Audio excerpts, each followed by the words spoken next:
I was born and bred in the north. In this my little life, I have seen crisis. In this my little life, I've seen the persecution of Christians. In this my little life, I've seen dead bodies that were torn apart with babies inside.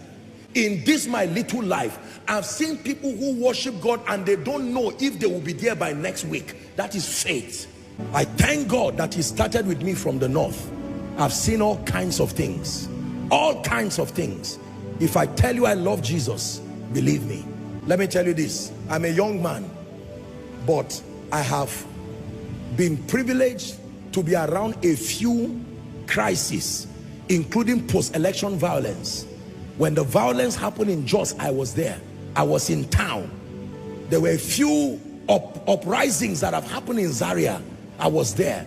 There was a time at the height of what Boko Haram was doing in Maiduguri. I went to minister for NCCF. I was about to come and take a flight from Zaria to Abuja. True story.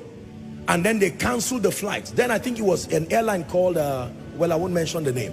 They're no longer in existence now. But then they were there. I remember the driver, I asked him, I said, can you go to Maiduguri? Because the believers were happy. Nobody was going there for justifiable reason. I mean, you could die. And I told them, I said, I'm coming. It was the NCCF that time. I said, I will come. I told the man, I said, can you take me by road? He told me how much I will pay. I said, let's go. I passed Kano. It was less than 1 hour when there was a bomb blast. And I didn't stop the journey.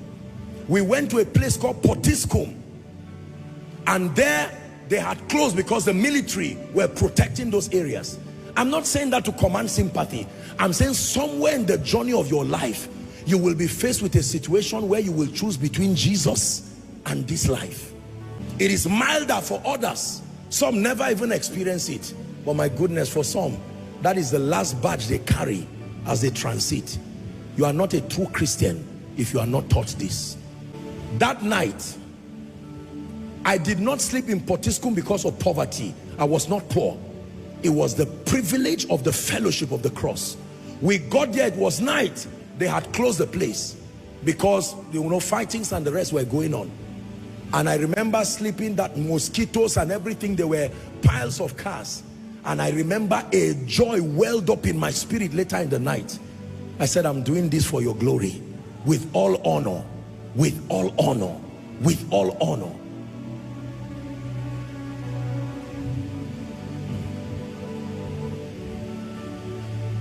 Is someone learning? I have decided